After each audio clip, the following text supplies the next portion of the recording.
ஜென்சியோட ஹார்ட்டில் காட்டு போட்டு உட்காந்துருக்க நம்ம ஹீரோயின் இப்போ யார் அப்படின்னு பார்த்தீங்கன்னா நம்ம மமிதா பைஜு தான். மமிதா பைஜு கரா படத்தில் தனுஷ் கூட நடிச்சிருக்காங்க. ஸோ அந்த எக்ஸ்பீரியன்ஸ் எப்படி இருக்குது அப்படிங்கிறதுக்காக குமுதம்க்கு ஒரு எக்ஸ்க்ளூசிவான ஒரு இன்டர்வியூ கொடுத்துருக்காங்க. எப்படி மேடம் இந்த படத்துக்குள்ளே நீங்கள் வந்து உள்ளே என்ட்ரி ஆனீங்க அப்படின்னு கேட்டால், இந்த டேரக்டர் விக்னேஷ் ராஜா வந்து நமக்கு ஃபஸ்ட்டு கதை சொல்ல வந்தாருங்க. கதை சொன்னப்பே நிறைய விஷயங்கள் எக்ஸ்ட்ரானரியாக சொன்னார். அது எனக்கு ரொம்ப பிடிச்சிருந்துச்சி.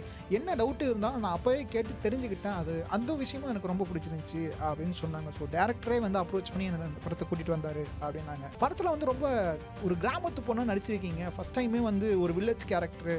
அது எப்படி ஃபீல் பண்றீங்க? டியூட் படத்துல ஒரு சிட்டி கேர்லா நடிச்சிட்டு இந்த படத்துல ஒரு கிராமத்து கேர்லா ஒரு சடன் டிரான்ஸ்ஃபர்மேஷன் இது எப்படி இருக்கு அப்படின்னு கேட்டப்போ, ஆமாங்க நான் ஃபர்ஸ்ட் டைமா ஒரு கிராமத்து பொண்ணா நடிச்சிருக்கேன். எனக்கு இந்த எக்ஸ்பீரியன்ஸ் ரொம்ப புதுசாக தான் இருக்கு. அது மட்டும் இல்ல எந்த கேரக்டரா இருந்தாலும் அந்த கேரக்டருக்கான காஸ்டியூமை போட்டா நான் அந்த கேரக்டராகவே மாறிடுவேன். ஆனா இந்த படத்துல நான் அந்த கேரக்டராகவே வாழ்ந்திருக்கேன். கிட்டத்தட்ட செல்லி அப்படிங்கிற கதாபாத்திரம் எனக்கு வந்து பயங்கரமா செட் ஆயிருக்குன்னு தான் நான் சொல்லுவேன் அப்படின்னு கான்ஃபிடண்டா சொல்றேன். மேடம் ஓகே தனுஷ் சார் கூட நடிச்சிருக்கீங்களா, அந்த எக்ஸ்பீரியன்ஸ் எப்படி இருக்கு அப்படின்னு கேட்டப்போ, எங்க தனுஷ் சார் வந்து பாத்தீங்கன்னா ஒரு ஆக்டிங் யூனிவர்சிட்டி மாதிரி. அவர் கூட யாரு நடிச்சாலுமே நிறைய விஷயங்கள் கத்துக்கலாம். அது மட்டும் இல்ல கூட நடிக்கிற கோஸ்டார்ஸ் யாரா இருந்தாலும் அவங்க ஒரு கம்ஃபர்ட்னஸை ஏற்படுத்தி கொடுக்கறதுல தனுஷ் சாரை அடிச்சுக்கவே முடியாது அப்படின்னு சொல்லியிருக்காங்க. மேடம் நீங்க ரியல் லைஃப்ல இதே மாதிரி தான் ரொம்ப துருத்துருன்னு நம்ம பிரேமல ஹீரோயின் மாதிரி தான் இருப்பீங்களா அப்படின்னு கேட்டதுக்கு, சச்சா இல்லைங்க நான் கொஞ்சம் ரிசர்வ் டைப்பு, பேசிக்காக நான் கொஞ்சம் இன்ட்ரோவர்ட் அப்படிங்கிற மாதிரி வேற சொல்லியிருந்தாங்க. Super madam. மேடம் டியூட் படம் வந்து பயங்கரமான சக்ஸஸ் கொடுத்துருக்கு உங்களுக்கு.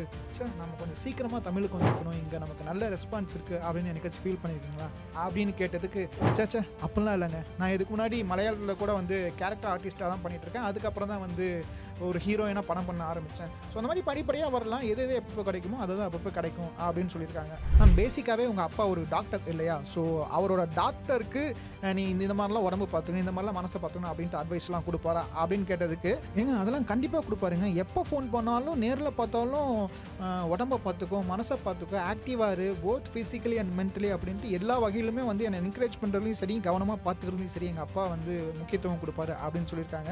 ஓகே மேடம், ரொம்ப பயங்கர பிஸியாக தமிழ் மலையாளத்தில் நடிச்சிட்டு இருக்கீங்க.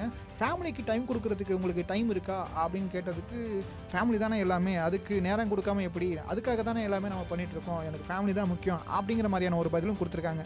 அப்படியே போகிற பக்கம் இன்னொரு கேள்வியும் கேட்டோம். என்ன அப்படின்னா, சூர்யா சார் கூட சேர்ந்து வந்து இப்போ தெலுங்குலையும் நடிச்சிட்டு இருக்கீங்க, அந்த படம் எப்படி போயிட்டு இருக்கு அப்படின்னு கேட்டப்போ, விஸ்வநாத் சன்ஸ் படம் வந்து பயங்கரமாக போயிட்டு இருக்குங்க. அந்த படத்தோட ஒரு கோரே ஒரு தேடல் இருக்கக்கூடிய ஒரு காமெடியான ஒரு சின்ன ஒரு ஜாலியான விஷயங்கள்லாம் இருக்கும். ஸோ கண்டிப்பாக அந்த படம் பயங்கரமாக வந்திருக்கு, நல்லா பாருங்க, மறக்காம கரை படத்தை சப்போர்ட் பண்ணுங்க அப்படின்னு நமக்கு ஒரு எக்ஸ்க்ளூசிவான இன்டர்வியூ கொடுத்துருக்காங்க. மேலும் மமிதா என்னென்ன சொல்லியிருக்காங்க அப்படிங்கிறத நீங்கள் தெரிஞ்சுக்க விரும்புனீங்கன்னா இந்த வார குமுதம் இதெல்லாம் வாங்கி படிங்க.